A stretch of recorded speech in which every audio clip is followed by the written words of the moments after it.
അധികാരത്തിൽ തിരിച്ചെത്തി ദിവസങ്ങൾ പിന്നിട്ടിട്ടും കേരളത്തിലെ മുഖ്യമന്ത്രിയെ തീരുമാനിക്കാനാകാതെ കോൺഗ്രസ് ഡൽഹിയിലേക്ക് വിളിപ്പിച്ച മുതിർന്ന നേതാക്കളുമായി രാഹുൽ ഗാന്ധി ഇന്ന് കൂടിക്കാഴ്ച നടത്തി. സംസ്ഥാനത്ത് നടത്തുന്ന പരസ്യ പ്രതിഷേധങ്ങളിൽ രാഹുൽ നേതാക്കളോട് അതൃപ്തി പ്രകടിപ്പിച്ചു. പ്രതിഷേധങ്ങൾ പാർട്ടിയുടെയും മുന്നണിയുടെയും വിജയത്തിന്റെ ശോഭ കെടുത്തിയെന്നാണ് വിലയിരുത്തൽ. മുഖ്യമന്ത്രി സ്ഥാനത്തിനായി അവകാശവാദം ഉന്നയിക്കുന്ന കെ.സി. വേണുഗോപാലും വി.ഡി. സതീശനും രമേശ് ചെന്നിത്തലയും ഒരുപോലെ പ്രതീക്ഷയിലാണ്. കെ.സി. വേണുഗോപാലിനെ പിന്തുണച്ചതിന് ഷാഫി പറമ്പിൽ എം.പിക്കെതിരെ അണികളുടെ സോഷ്യൽ മീഡിയയിലെ അസഭ്യവർഷം തുടരുകയാണ്.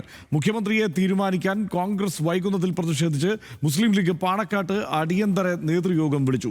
സർക്കാർ രൂപീകരണം വൈകുന്നത് സംസ്ഥാനത്ത് ഭരണ നടപടിക്രമങ്ങളെ ബാധിച്ചു തുടങ്ങി. SSLC പരീക്ഷാഫലം പ്രഖ്യാപിക്കുന്നതിൽ അനിശ്ചിതത്വം നിലനിൽക്കുകയാണ്. ഉദ്യോഗസ്ഥരുടെ സ്ഥലം മാറ്റത്തിലും പാഠപുസ്തക വിതരണത്തിലും ഉൾപ്പെടെ പ്രതിസന്ധി ഉണ്ടായിട്ടുണ്ട്. സംസ്ഥാനത്തെ മഴക്കാലപൂർവ്വ ശുചീകരണ പ്രവർത്തനങ്ങളും പാളി.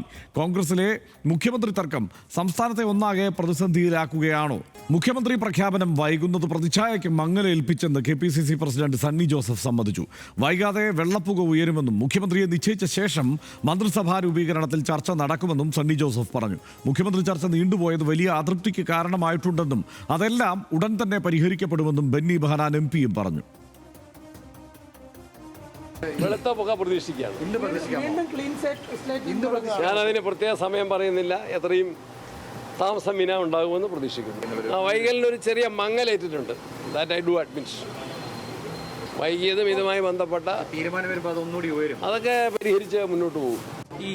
ഈ വിജയത്തിനൊരു മങ്ങലേറ്റോ? കാരണം ഘടകകക്ഷികൾ അടക്കം ഈ പറയുന്ന പോലെ ഒരു വിമർശനമൊക്കെ ആയിട്ട് രംഗത്ത് വരുന്ന സാഹചര്യം ഉണ്ടാവുന്നില്ല. സ്വാഭാവികമാണല്ലോ, ഒരു മങ്ങൽ ഉണ്ടായല്ലോ. പക്ഷെ തീരുമാനം വരുമ്പോൾ മങ്ങൽ ശോഭയായി മാറും. ഓപ്പിനെ തെരഞ്ഞെടുക്കാൻ അത്രയും സമയം എടുക്കുന്നത്. ഇത് ആ വെളുത്ത പുകയിലൊക്കെ അവസാനിക്കും. മുഖ്യമന്ത്രി പോരിൽ ഘടകകക്ഷികൾ അഭിപ്രായം പറയുന്നതിനെ ചൊല്ലി കോൺഗ്രസ് നേതാക്കൾ ഭിന്നാഭിപ്രായമാണ് പങ്കുവച്ചത്. പാർലമെന്ററി പാർട്ടി നേതാവിനെ തീരുമാനിക്കുന്നത് കോൺഗ്രസ് ആണെന്നും ഘടകകക്ഷികൾ അഭിപ്രായം പറയേണ്ടതുമായിരുന്നു MM ഹസൻ നടത്തിയ പ്രതികരണം. മുഖ്യമന്ത്രിയെ തീരുമാനിക്കുന്നതിൽ ഘടകകക്ഷികൾക്ക് അഭിപ്രായം പറയാമെന്നായിരുന്നു തിരുവഞ്ചൂർ രാധാകൃഷ്ണന്റെ പ്രതികരണം. ആ പ്രതികരണങ്ങളിലേക്ക്. കോൺഗ്രസിൻ്റെ ലീഡർ ആരാണെന്നുള്ളത് കോൺഗ്രസ്സാണ് തീരുമാനിക്കുന്നത്. ഘടകകക്ഷികളോട് അഭിപ്രായം ചോദിച്ചാൽ പറയാം. അവരോട് അഭിപ്രായം ചോദിച്ചിട്ടുണ്ട്, പറഞ്ഞിട്ടുണ്ട്. അങ്ങനെയല്ല, ഞാൻ പറഞ്ഞില്ലല്ലോ. അങ്ങനെയല്ലല്ലോ ഞാൻ പറഞ്ഞു. ഘടകകക്ഷികളല്ലല്ലോ പാർലമെന്ററി പാർട്ടി ലീഡറെ തീരുമാനിക്കുന്നത്. കോൺഗ്രസ് പാർലമെന്ററി ഐക്യമുന്നണി ഗവൺമെന്റ് അല്ലേ, ഏകകക്ഷി ഭരണമല്ലല്ലോ. ഏകകക്ഷി ഭരണമാണെങ്കിൽ പറയുന്ന കാര്യം ശരിയാണ്. അപ്പോൾ സ്വാഭാവികമായിട്ടും അവിടെ ഒരു കൂട്ടുകക്ഷി ഗവൺമെന്റിനകത്ത് മുഖ്യമന്ത്രി ആരാകണം എന്നതിനെക്കുറിച്ച് അവരുടേതായ നിലപാടുകളുണ്ടാകാം. അതൊക്കെ പറയേണ്ടടുത്ത് പറഞ്ഞോട്ടെ. ആരും പണ്ടും പറഞ്ഞിട്ടുണ്ടാകാം, ഇപ്പോഴും പറയുന്നുണ്ട്. ഹൈക്കമാൻഡ് ഒറ്റപ്പേരിലെത്തിയോ എന്നറിയില്ല എന്നും തങ്ങളെ വിളിച്ചത് നടപടിക്രമത്തിന്റെ ഭാഗമായാണെന്നും KPCC working president PC Vishnunath പറഞ്ഞു. മുതിർന്ന നേതാക്കളോടും ഹൈക്കമാൻഡ് ചർച്ച നടത്തി വിവരങ്ങൾ ചോദിച്ചറിഞ്ഞിട്ടുണ്ട് എന്നും വിഷ്ണുനാഥ് പറഞ്ഞു. ഇന്നിപ്പോൾ കോൺഗ്രസ് പ്രസിഡന്റ് കൂടെയൊക്കെ വന്നതിന് ശേഷം നേതൃത്വം തീരുമാനിച്ച് പ്രഖ്യാപിക്കേണ്ടതാണ്. അധികം വൈകില്ലെന്നാണ് വിശ്വസിക്കുന്നത്. ഒറ്റപ്പേരിലേക്ക് എത്തിയോ? അറിയില്ല. നമ്മളോടത്ത് ഇത്തരം കാര്യങ്ങൾ ഡിസ്കസ് ചെയ്യാനോ നമ്മൾ ആ ലെവലിലുള്ള ഒരാളല്ലല്ലോ. നമ്മളെ വിളിപ്പിച്ചു, ആ കൂടിക്കാഴ്ചയിൽ പങ്കെടുത്തു, അത്രയേ ഉള്ളൂ. മുഖ്യമന്ത്രി തീരുമാനം വൈകുന്നതിൽ നിരാശയുണ്ടെന്നും പുറത്തിറങ്ങിയാലുള്ള ചോദ്യങ്ങളിൽ താനും പ്രയാസം അനുഭവിക്കുന്നുണ്ടെന്നും യൂത്ത് ലീഗ് സംസ്ഥാന പ്രസിഡന്റ് പാണക്കാട് മുനവർ അലി തങ്ങൾ വ്യക്തമാക്കി. പ്രഖ്യാപനം വൈകുന്നത് UDF പ്രവർത്തകരുടെ മനോവീര്യം തകർക്കുന്നുവെന്ന് മുസ്ലിം ലീഗ് കോഴിക്കോട് ജില്ലാ ജനറൽ സെക്രട്ടറി TT ഇസ്മായിൽ പറഞ്ഞു. തർക്കം മൂലം വിജയത്തിന്റെ തിളക്കം നഷ്ടപ്പെട്ടുവെന്ന് നിയുക്ത വള്ളിക്കുന്ന് MLA TV ഇബ്രാഹിമും പറഞ്ഞു. എല്ലാവരും വലിയ പ്രതീക്ഷയിലാണ്. നല്ല തീരുമാനം വരും എന്നുള്ള പ്രതീക്ഷയിൽ ഒരു കാത്തിരിപ്പുണ്ട്. ഇതിന് വൈകി പോകുമ്പോൾ എല്ലാവർക്കും സ്വാഭാവികമായി വോട്ട് ചെയ്തവർക്കൊരു നിരാശയുണ്ട്. പക്ഷേ എങ്കിലും നല്ല തീരുമാനം ഉണ്ടാകും എന്നുള്ളത് തന്നെയാണ് ഞങ്ങൾ പ്രതീക്ഷിക്കുന്നത്. ഇനിയും ഈ ഡിലേ തുടരുന്നത് കൂടുതൽ ജനങ്ങളെ ആശങ്കയിലേക്ക്, പ്രത്യേകിച്ച് UDFന് വോട്ട് ചെയ്തവരിൽ വല്ലാതെ ആശങ്ക ഉണ്ടാക്കും. ഈ വിജയത്തിൻ്റെ എല്ലാം നിറം കെട്ടുപോകുന്ന ഒരവസ്ഥയിലേക്ക് കാര്യങ്ങൾ ചെന്നെത്തിയിട്ടുണ്ട്. ഇതിൻ്റെ തിളക്കം നഷ്ടപ്പെട്ടിട്ടുണ്ട്. അത് ജനങ്ങൾക്കിടയിൽ വലിയൊരു ആശങ്ക പരത്തിയിട്ടുണ്ട്. മുഖ്യമന്ത്രി പ്രഖ്യാപനം വൈകിപ്പിക്കുന്ന UDF ജനങ്ങളോടുള്ള ബാധ്യത മറക്കുകയാണ് എന്നാണ് LDF കൺവീനർ TP രാമകൃഷ്ണൻ പറഞ്ഞത്. പ്രതിപക്ഷ നേതാവിനെ തീരുമാനിക്കുന്നതിൽ തർക്കമില്ലെന്നും ആദ്യം മുഖ്യമന്ത്രിയെ പ്രഖ്യാപിക്കട്ടെ എന്നും TP രാമകൃഷ്ണൻ പറഞ്ഞു. മുഖ്യമന്ത്രി വന്നിട്ടല്ലേ പ്രതിപക്ഷ നേതാവ്. പ്രതിപക്ഷ നേതാവിൻ്റെ കാര്യം പറയേണ്ട സമയത്ത് പറയും, തീരുമാനിക്കേണ്ട സമയത്ത് തീരുമാനിച്ച് പറയും. ഇത്രേ കാര്യമുള്ളൂ. അതിനൊരു തർക്കത്തിൻ്റെ പ്രശ്നമില്ല. ഇടതുപക്ഷ ജനാധിപത്യ മുന്നണി തീരുമാനിച്ച് പറയും ആരാണ് പ്രതിപക്ഷ നേതാവ്. CPM ആണ് അത് തീരുമാനിക്കേണ്ടത്. CPM അത് തീരുമാനിച്ച് പറയും. മനുഷ്യ വെളുത്ത പുകയ്ക്കായി കാത്തിരിക്കുകയാണ് എല്ലാവരും. അതെല്ലാവരും ഈ വെളുത്ത പുക എന്ന പ്രയോഗം നടത്തുന്നുണ്ട്. അതാണ് അതിൽ എനിക്ക് തോന്നിയ ഒരു കൗതുകം. എന്തായാലും ഇത് അതായത് കേരളത്തിലെ 1996 ഏതാണ് റെക്കോർഡ്. ഏതാണ്ട് 8 ദിവസത്തിന് ശേഷമാണ് അന്ന് PK നായനാരെ മുഖ്യമന്ത്രിയായി തീരുമാനിച്ചത്. അന്ന് പക്ഷേ ഒരു പ്രത്യേക സാഹചര്യം ഉണ്ടായിരുന്നു. മുഖ്യമന്ത്രിയാകാൻ മത്സരിച്ച VS അച്യുതാനന്ദൻ പരാജയപ്പെട്ടു മാരാരിക്കുളത്ത് എന്ന സാഹചര്യം. പക്ഷേ ഇപ്പോൾ അങ്ങനെ ഒരു സാഹചര്യം ഇല്ലാതെ മാത്രമല്ല, മുഖ്യമന്ത്രിയാക്കാൻ പറ്റുന്ന ഒട്ടേറെ പേർ വിജയിച്ചു വന്നിരിക്കുന്നു എന്ന സാഹചര്യമാണുള്ളത്. പക്ഷേ തീരുമാനമാകുന്നില്ല.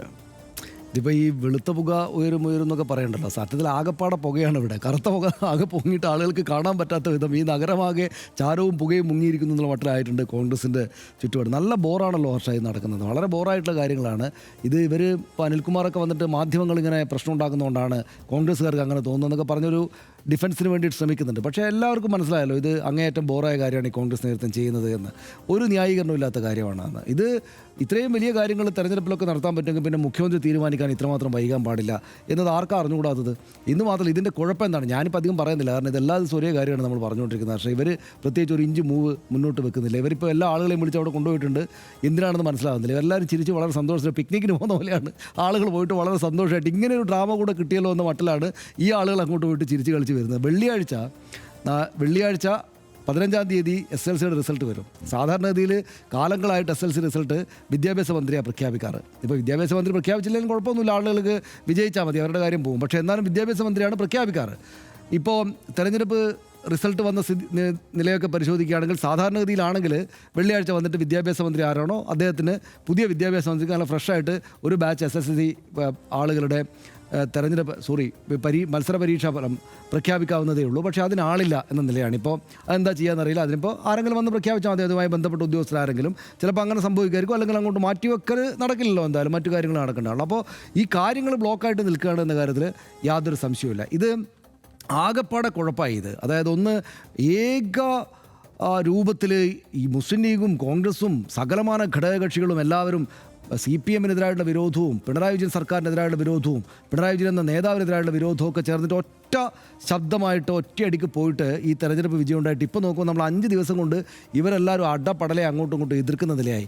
MMS പറയുന്നത് എന്തിനാണ് മുസ്ലിം ലീഗ് ഈ കാര്യത്തിൽ ഇടപെടുന്നത് എന്ന മട്ടിൽ ആ ശബ്ദം കറപ്പിച്ചിട്ടാണ് പറയുന്നത്. കഴിഞ്ഞ ദിവസം മാത്യു കൂടുതലാണെന്നത് പറഞ്ഞു. ഇപ്പോൾ ഞങ്ങൾക്കത് പറയാൻ അധികാരമുണ്ടെന്ന് അവർ പറയേണ്ടി വരുന്നു. അപ്പോൾ ഒന്നിച്ചു നിന്ന ആളുകൾ അങ്ങ് ചെതറിയിട്ട് ഇപ്പം എന്താണ് പിണറായി വിജയൻ സർക്കാരിനേക്കാൾ കൂടുതൽ എതിർപ്പ് പരസ്പരം ഉണ്ടാകുന്ന നിലയിലേക്ക് മനുഷ്യരുടെ ഹൃദയങ്ങൾ തമ്മിൽ മാറി. ഇപ്പോൾ അവിടെയുള്ള ഈ 3 ആളുകൾ തിരിച്ചിറങ്ങി വരുന്നത് ഉറപ്പായിട്ടും അതിലേതെങ്കിലും ഒരാൾ പ്രഖ്യാപിക്കുമല്ലോ. മറ്റ് 2 ആളുകളും വ്രണിത ഹൃദയരായിട്ടായിരിക്കും വരിക എന്ന തരത്തിൽ സംശയമേ ഇല്ല. ഒരുപക്ഷെ അവർക്ക് ചിലതൊക്കെ കൊടുത്ത് മാനേജ് ചെയ്യാനൊക്കെ ശ്രമിക്കും. പക്ഷേ എന്നാലും വ്രണിത ഹൃദയരായിട്ടായിരിക്കും അവർ വരിക എന്ന കാര്യത്തിൽ എനിക്ക് യാതൊരു സംശയമില്ല. നമ്മൾ മുൻകാലങ്ങളിലെ കോൺഗ്രസ് സർക്കാരുകളെ കണ്ടതാണ്. ഇനിയിപ്പോൾ വരുന്നൊരു മുഖ്യമന്ത്രി എന്തെങ്കിലും നല്ല കാര്യങ്ങൾ ചെയ്തേക്കാം എന്ന് വിചാരിച്ച് ഇങ്ങനെ മുന്നോട്ട് പോകുമ്പോൾ എന്തെങ്കിലും ചെറിയ എറർ വന്നു കഴിഞ്ഞാൽ പ്രതിപക്ഷത്തെക്കാൾ കൂടുതലായിട്ട് പാര വെച്ചിട്ട് ഇവനെ എങ്ങനെ താഴ്ത്തി ഈ ടേമിനടക്ക് തന്നെ അടുത്ത മുഖ്യമന്ത്രി ആകാം എന്ന ശ്രമത്തിന് നടത്തുന്ന മറ്റു 2 ആളുകൾ കൂടെ ഈ പരിപാടി കഴിഞ്ഞ് വരുമ്പോഴേക്ക് ഇവരുടെ ഈ വലിയ മെഗാ മാരത്തൺ ചർച്ചകളും ജനാധിപത്യത്തിൻ്റെ പൂത്തുളയൽ അല്ലേ, ആ ജനാധിപത്യത്തിൻ്റെ വലിയ വർണ്ണാഭ കഴിഞ്ഞ് വരുമ്പോഴേക്ക് ഒരു മുഖ്യമന്ത്രി ഉണ്ടാവും. പാര വെച്ചിട്ട് എങ്ങനെയെങ്കിലും താഴെ വീഴ്ത്തിയിട്ട് നാളെ മുഖ്യമന്ത്രിയാകാമെന്ന് വിചാരിക്കുന്ന 2 ഈ മുഖ്യമന്ത്രി ഇൻ വെയിറ്റിങ്സും അവിടെ ഉണ്ടാകും. പിന്നെ ഈ നേതാക്കളെല്ലാം പരസ്പരം ചെയ്ത് നിൽക്കുകയാണ്. ഒരു സംശയമില്ല. ഇതിപ്പോൾ ഞാൻ പറയുമ്പോൾ അതൊക്കെ നിങ്ങളുടെ ആഗ്രഹം മാത്രമാണ് കേട്ടോ.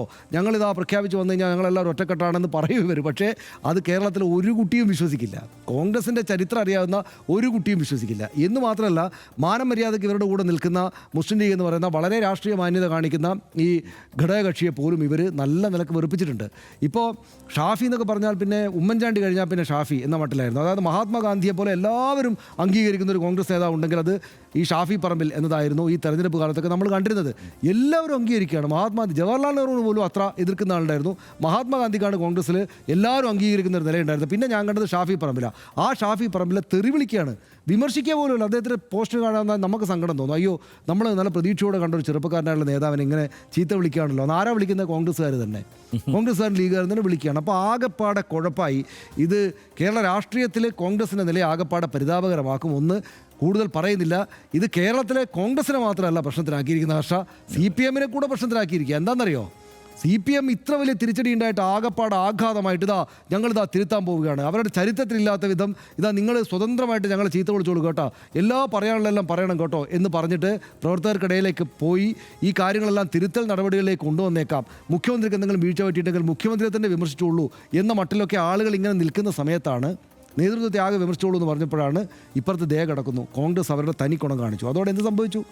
കോൺഗ്രസ് അവരുടെ തനി സ്വഭാവം കാണിച്ചോട് കൂടിയിട്ട് ഞങ്ങൾ ഇവരെക്കാൾ ഫാർ ബെറ്റർ ആണല്ലോ എന്ന് ഇപ്പോഴും തോന്നുകയാണ് CPMകാർക്ക്. അവരിപ്പോൾ എഴുത്തു തുടങ്ങി, അതായത് സോഷ്യൽ മീഡിയയിൽ ആകെ എഴുതുകയാണ് ഞങ്ങൾ എത്രയോ മെച്ചം. പിന്നെ കോൺഗ്രസ്സുകാർ തന്നെ എഴുതുകയാണ് ഇങ്ങനെയാണെങ്കിൽ ഞാൻ വോട്ട് ചെയ്യില്ലായിരുന്നു, ഇങ്ങനെയാണെങ്കിൽ ഞങ്ങളുടെ പാർട്ടി ജയിക്കണ്ടായിരുന്നു. അത് നോക്കൂ, പിണറായി വിജയൻ എത്ര നല്ല മുഖ്യമന്ത്രിയായിരുന്നു, ഈ CPM എത്ര നല്ല ആൾക്കാരായിരുന്നു എന്ന് കോൺഗ്രസ്സുകാരും ലീഗുകാരും എഴുതി തുടങ്ങി. അപ്പോൾ ഞങ്ങളൊന്ന് നന്നായി കളയാം എന്ന് CPM വിചാരിക്കുമ്പോഴേക്ക് ഇനി എന്തിനാണ് നന്നാവുന്നത്, ഞങ്ങളാണ് ഓൾറെഡി അവരെക്കാൾ എത്രയോ മെച്ചപ്പെട്ട ആളുകൾ എന്ന തോന്നലിലേക്ക് CPM വീണ്ടും വന്നു. എന്ന് വെച്ചാൽ കേരള രാഷ്ട്രീയത്തിനകത്തെ പ്രധാനപ്പെട്ട രണ്ട് കക്ഷികളായിട്ടുള്ള കോൺഗ്രസിനെയും ഇത് പ്രശ്നത്തിലാക്കി, മുസ്ലിം ലീഗിനെ പോലുള്ള സഖ്യകക്ഷികളെ വെറുപ്പിക്കുന്ന നിലയിലാക്കി, കോൺഗ്രസ് തന്നെ പല കഷ്ണങ്ങളായിട്ട് നേതാക്കളുടെ കീഴിൽ നിന്ന് അടിക്കുന്ന അവസ്ഥയെത്തി. അപ്പുറത്തെ മറ്റേ കക്ഷിയായിട്ടുള്ള CPM ഇനി എന്തിനാണ് നന്നാവുന്നത്, ഇപ്പം തന്നെ ഞങ്ങൾ അവരെക്കാൾ മെച്ചപ്പെട്ടതാണല്ലോ എന്ന നിലയിലേക്ക് അവരെ എത്തിച്ചു. ആകപ്പാടെ കേരള രാഷ്ട്രീയത്തിലെ കുഴപ്പത്തിലാക്കിയിരിക്കുകയാണ്. ഈ രാഹുൽ ഗാന്ധിയും പ്രിയങ്ക ഗാന്ധിയും മല്ലികാർജ്ജുൻ ഖാർഗെയൊക്കെ ഒരല്പം കേരളത്തോട് സ്നേഹമുണ്ടെങ്കിൽ ഇന്ന് രാത്രിക്ക് രാത്രി ആരെങ്കിലും ഒന്ന് പ്രഖ്യാപിച്ച് ഇങ്ങോട്ട് വിടണം, എന്നിട്ട് ഈ പ്രശ്നങ്ങൾ ഈ എല്ലാ പാർട്ടികളും നശിച്ചു പോകുന്നതിന് കാരണമാകുന്ന ഈ സംഗതിക്ക് ഒരു പര്യവസാനം ഉണ്ടാക്കണം എന്നാണ് ഞാൻ വിചാരിക്കുന്നത്. എനിക്കിപ്പോൾ തോന്നുന്നത് ഇത് ഓരോ നിമിഷം കഴിയുന്നതും മാറി മാറി വരുന്നതാണ്, അവർ തീരുമാനിക്കാത്തതുകൊണ്ട്. എനിക്കിപ്പോൾ തോന്നുന്നത് KC വേണുഗോപാൽ മുഖ്യമന്ത്രിയാവുന്നതാണ്. ഇവരെ എല്ലാവരും അങ്ങോട്ട് വിളിപ്പിച്ചിരിക്കുന്നത് അവരുടെ അഭിപ്രായം തേടാനൊന്നുമല്ല. ഇപ്പം T സിദ്ദിഖിൻ്റെയും തിരുവഞ്ചൂർ രാധാകൃഷ്ണനെല്ലാം ആരാണ് നിങ്ങൾക്ക് വേണ്ടത് മുഖ്യമന്ത്രി എന്നെല്ലാവരോടും ചോദിച്ചിട്ട് അവരുടെ അഭിപ്രായം എഴുതി വെച്ചിട്ട് ഇതെല്ലാം കൂട്ടിയിട്ടല്ലോ അവർ പ്രഖ്യാപിക്കുന്നത്. അവർ KC വേണുഗോപാൽ മുഖ്യമന്ത്രിയാകുമെന്ന് പ്രഖ്യാപിക്കാൻ വേണ്ടി പോവുകയാണ്. അപ്പോൾ സ്വാഭാവികമായിട്ടും നാട്ടിൽ കോൺഗ്രസിൻ്റെയും ലീഗിൻ്റെയും ഭാഗത്ത് വലിയ പ്രതിഷേധ പ്രകടനം ഉണ്ടാവും. നിങ്ങളുടെ നാട്ടിലെ പ്രതിഷേധ പ്രകടനം ഉണ്ടാകും, നിങ്ങളൊന്ന് മാനേജ് ചെയ്തേക്കണമേ എന്ന് അവരോട് മുഖാദാവിൽ കണ്ട് പറയാൻ വേണ്ടി വിളിച്ചാണെന്നാണ് എനിക്കിപ്പോൾ തോന്നുന്നത്. ഇന്നോ നാളെയോ KC വേണുഗോപാലിൻ്റെ പേര് അവർ പ്രഖ്യാപിക്കും. SLC റിസൾട്ടൊക്കെ ആരെങ്കിലുമൊക്കെ അനൗൺസ് ചെയ്തോളും. ഇവിടെ നാട്ടിൽ മൊത്തം ഈ VD സതീശൻ അനുകൂലികളുടെ പ്രകടനങ്ങളും ബഹളമാണ് വരാൻ പോകുന്നതെന്നാണ് എനിക്ക് ഈ നിമിഷം തോന്നുന്നത്. അടുത്ത നിമിഷം മാറുമായിരിക്കും, കാരണം ഇവരങ്ങനെയാണല്ലോ ചെയ്തുകൊണ്ടിരിക്കുന്നത്. ഈ നിമിഷം എനിക്കിങ്ങനെയാണ് തോന്നുന്നത്. ഹർഷൻ എന്താ തോന്നുന്നത്? ഇതിനകത്ത് ഹൈക്കമാൻഡ് കുറേ അവധാനതയോടെ തീരുമാനിക്കാൻ ശ്രമിക്കുന്നു എങ്കിൽ, അതാണ് ഉദ്ദേശമെങ്കിൽ, ഈ കാത്തിരിപ്പ് അതിനു വേണ്ടിയിട്ടാണെങ്കിൽ അതിനവരെ കുറ്റം പറയാൻ പറ്റില്ല എന്നാണ് എനിക്ക് തോന്നിയിട്ടുള്ള ഒരു കാര്യം. അത് വേറൊന്നും കൊണ്ടല്ല, ഇനിയും നിയമസഭാ തെരഞ്ഞെടുപ്പുകൾ നടക്കാനിരിക്കുന്നുണ്ട്. ഇപ്പോൾ ഇന്ത്യയിൽ ഈ അധികാരത്തിലിരിക്കുന്ന സംസ്ഥാനങ്ങളിലെല്ലാം ശക്തമായ പോരാട്ടമാണ് ഇനി കോൺഗ്രസ് നേരിടേണ്ടി വരിക. അതൊരു യാഥാർത്ഥ്യമാണ്. ഇനി തെരഞ്ഞെടുപ്പ് നടക്കാനിരിക്കുന്ന സ്ഥലങ്ങളിലെല്ലാം ഉറപ്പായും കോൺഗ്രസ് അധികാരത്തിൽ വരുമെന്ന് ഉറപ്പിക്കാവുന്ന ഒരു സാഹചര്യമൊന്നും ഇപ്പോഴുമില്ല. അപ്പോൾ അതുകൊണ്ട് തന്നെ കോൺഗ്രസ് അതിൻ്റെ ചരിത്രത്തിലെ ഏറ്റവും സങ്കീർണമായ ഒരു സാഹചര്യത്തിലൂടെ കടന്നു പോകുന്നു എന്നാണ് ഞാൻ കരുതുന്നത്. ആ ബോധ്യം ഹൈക്കമാൻഡിനുണ്ട്, ദേശീയ നേതൃത്വത്തിനുണ്ട്. കഴിഞ്ഞ പാർലമെൻറ്റ് തെരഞ്ഞെടുപ്പിൽ പെർഫോം ചെയ്തിട്ടുണ്ട്. പക്ഷേ പാർലമെൻറ്റ് തെരഞ്ഞെടുപ്പിന് ശേഷം അതും വലിയൊരു പെർഫോമൻസ് എന്ന് നമുക്ക് പറയാൻ പറ്റില്ല. വലിയ തിരിച്ചടികളിൽ നിന്ന് പതുക്കെ ഒന്ന് നിവർന്ന് നിൽക്കാൻ തക്കവണ്ണമുള്ള ഒരു തിരിച്ചുവരവ് അത് കഴിഞ്ഞ പാർലമെൻറ്റ് തെരഞ്ഞെടുപ്പിൽ അവർ കാഴ്ചവെച്ചിട്ടുണ്ട്. പക്ഷേ ഇനി നടക്കാനിരിക്കുന്ന നിയമസഭാ തെരഞ്ഞെടുപ്പുകളിൽ ആ മട്ടിലൊരു തിരിച്ചുവരവ് സാധ്യമാണോ എന്ന് സംശയിക്കാം. കാരണം ഈ കഴിഞ്ഞ പാർലമെൻറ്റ് തെരഞ്ഞെടുപ്പിന് ശേഷവും നടന്ന തെരഞ്ഞെടുപ്പുകളുടെ ഒരു പൊതു സ്വഭാവം നമ്മൾ പരിശോധിച്ചാൽ അതാണ് അവസ്ഥ. അപ്പോൾ കേരളം എന്നത് അങ്ങനെ വിട്ടുകളയാൻ പറ്റുന്ന ഒരു സ്ഥലമല്ല. ഇപ്പോഴും BJPയോട് നേരിട്ട് എതിർക്കേണ്ടി വന്നിട്ടില്ലാത്ത ഒരു പ്രദേശം കൂടിയാണ് കേരളം. അതുകൊണ്ട് കേരളം ഉറപ്പിച്ചു നിർത്തേണ്ട ഒരു സാഹചര്യമുണ്ട് എന്നുള്ളത് കൊണ്ട് അവധാനതയോടെ അവർ കാര്യങ്ങൾ ആലോചിച്ച് തീരുമാനിക്കാൻ ശ്രമിക്കുന്നതായിരിക്കും. ഇവിടുത്തെ നേതാക്കളെല്ലാം പരസ്പരം തമ്മിൽ തെല്ലുന്ന ഒരവസ്ഥ ഇനി അവരെ സംബന്ധിച്ച് ആലോചിക്കാവുന്നതല്ല. അപ്പോൾ അങ്ങനെ ഇനി തെരുവിൽ ഇറങ്ങുന്ന ഒരു അവസ്ഥയുണ്ടെങ്കിൽ അതിനെ പ്രതിരോധിക്കാൻ തന്നെയാണ് തീർച്ചയായും ഈ നേതാക്കന്മാരെ മുഴുവൻ വിളിച്ചിട്ട് കാര്യങ്ങൾ സംസാരിക്കുന്നതെന്നാണ് ഞാൻ കരുതുന്നത്. കാരണം അല്ലെങ്കിൽ ഇതിങ്ങനെ പോനാൽ പോകട്ടും പോടാ, ഇത് ഈ പറഞ്ഞതുപോലെ ഒരു പടവലങ്ങ വലിപ്പത്തിലൊരു കേരളമല്ലേ ഉള്ളൂ, അത് പോകുന്നേ പോട്ടെ എന്ന് തീരുമാനിക്കാവുന്ന അവസ്ഥ തൽക്കാലം ഇല്ല. എന്ന് മാത്രമല്ല, പ്രിയങ്ക ഗാന്ധി ഇവിടെയാണ് മത്സരിക്കുന്നത് കേരളത്തിൽ. ആ ഉറപ്പ് പറയാൻ കഴിയുമോ അടുത്ത തെരഞ്ഞെടുപ്പാകുമ്പോൾ രാഹുൽ ഗാന്ധി കൂടി ഇവിടെ വന്ന് മത്സരിക്കില്ല എന്ന്?